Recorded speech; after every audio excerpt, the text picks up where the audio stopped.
For 6 years, an 80-year-old woman in Las Vegas ran a printing press that produced millions of letters. Every letter told an elderly American they had been selected to receive a cash prize. None of them had won anything. By the time federal agents shut the operation down, more than $15 million had been mailed to her print shop by victims who never received a single prize. She had been ordered to stop in 2012. She kept going for 6 more years. This is the case file on Barbara Trickle. She was 78 years old at the time of her indictment in 2023 and 80 years old at her guilty plea in April 2025. She owned and operated a printing and mailing business in Las Vegas, Nevada. The business was real. Her employees were real. The machines that lasered, printed, and stuffed millions of envelopes were real. The only thing that was not real was every promise in every letter that left the building. The scheme she helped run targeted elderly Americans across the United States and abroad for 6 years, from 2012 to February 2018. The mechanism was simple. Recipients opened their mail to find a personalized-looking notice telling them they had been individually selected to receive a large cash prize. To claim the prize, they had to mail back a fee of $20 to $50. Once the fee was paid, no prize ever arrived. Instead, victims received a worthless report describing sweepstakes opportunities or a trinket of minimal value. And then more letters arrived, and more. Every dollar in this story was earned over decades. None of it was earned by the people who took it.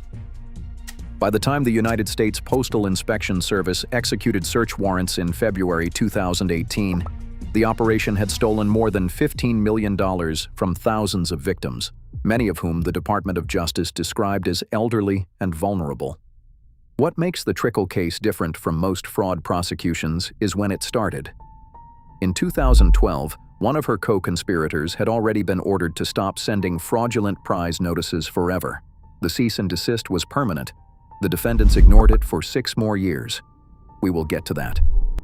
Number 3 on the warning signs list at the end of this video is the one feature every fraudulent prize notice shares. And once you can spot it, you cannot be fooled by another one for the rest of your life. Subscribe to this channel. I research one new federal case every week, and I tell you exactly how it worked, exactly how it was discovered, and exactly what the warning signs were before someone lost everything. Here is how the scheme operated.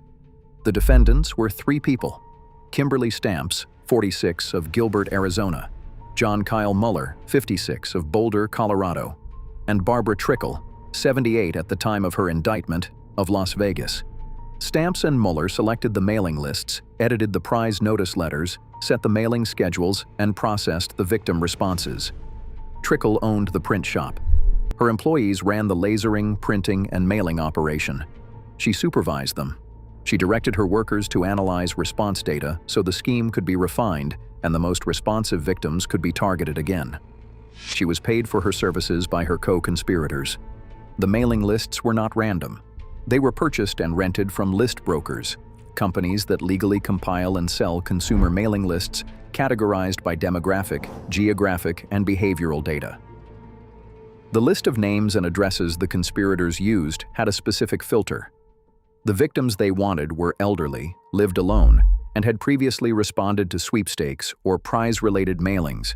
In other words, the list of people most likely to fall for the scam already existed, and the defendants bought it. Stay with this video. Number 2 on the warning signs list is the timing of the second letter, and it is the moment the scheme reveals itself if you know to look for it. Each letter was designed to look personalized. It used the recipient's name. It referenced specific dollar amounts.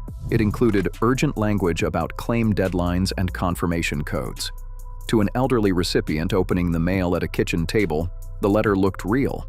To a federal investigator looking at it later, it was a mass-produced form letter that had been printed by the millions on the same equipment in the same warehouse in Las Vegas. The fee was small enough to seem reasonable: $20, $30, $40. The defendants knew that asking for hundreds would set off alarm bells. Asking for 30 felt like the cost of a stamp or a processing charge. So thousands of victims sent in their $30 and waited for their prize. Their prize was a pamphlet, a report describing other sweepstakes the victim could enter, a trinket of minimal value. The defendants kept the money. And then the second letter arrived. The second letter is the entire scheme. Once a victim responded to the first mailing, the defendants knew two things. They knew the victim was real, and they knew the victim believed the prize was real. The system was designed to mail them again and again and again. Some victims received dozens of letters. A small number of victims responded to every single one. Federal investigators later determined that a single elderly victim could lose thousands of dollars over the course of 2 or 3 years just by paying the small fee on every letter the print shop sent them. This is what fraud researchers call a sucker list. Once you are on it, your name and address get traded between operators. The defendants did not just have access to one list.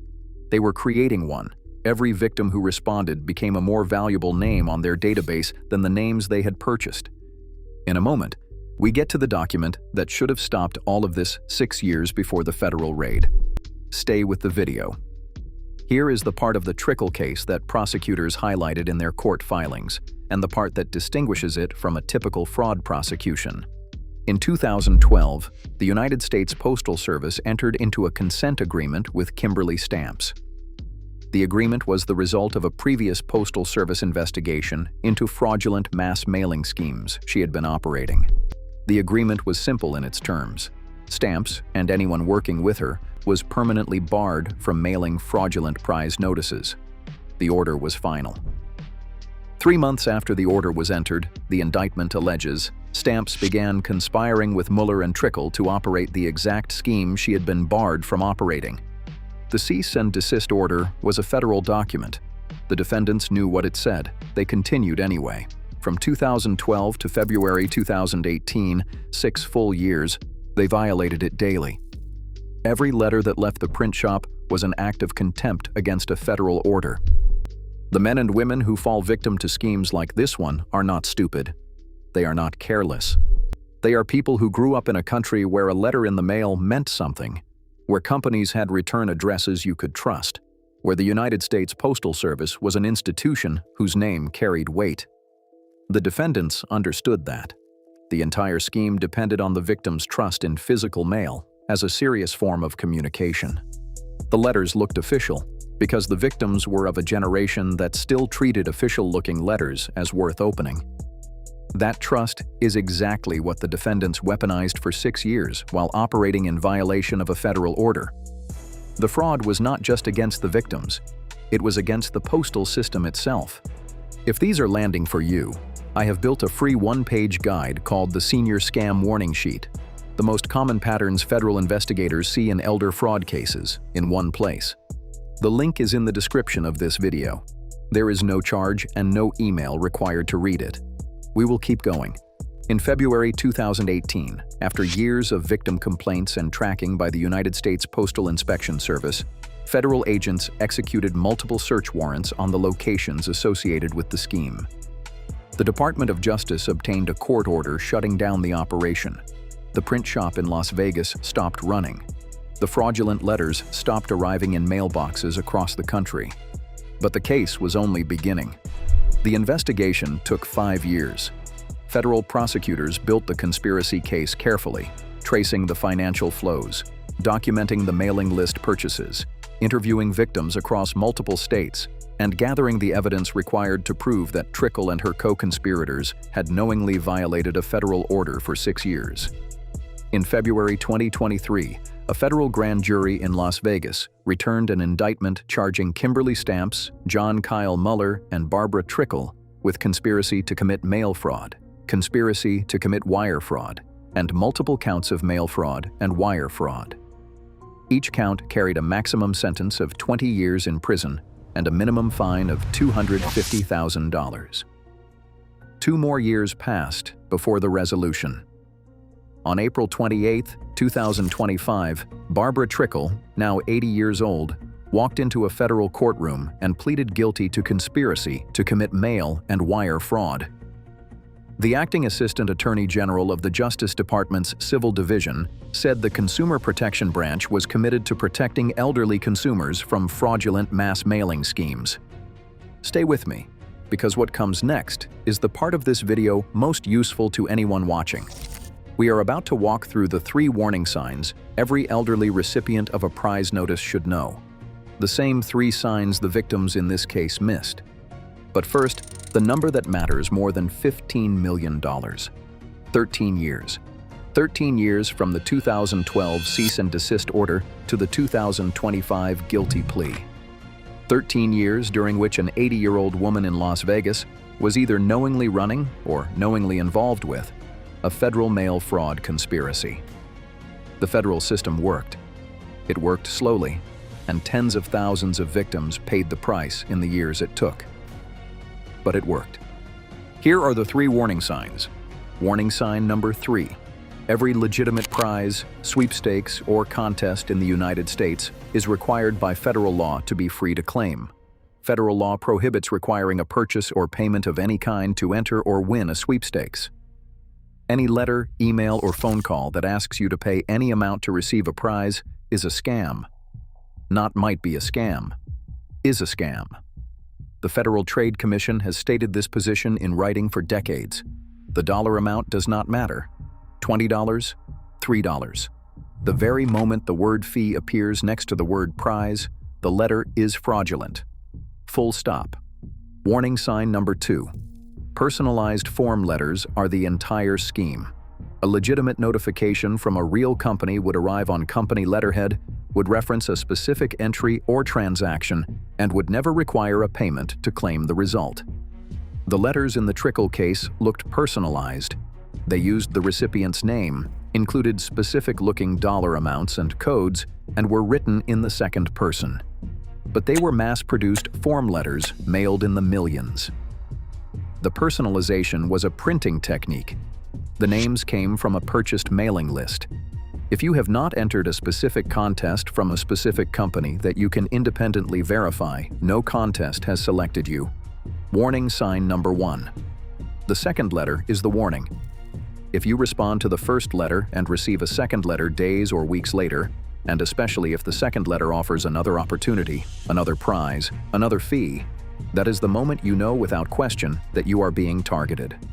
Legitimate sweepstakes do not send follow-up offers based on your response to a previous mailing.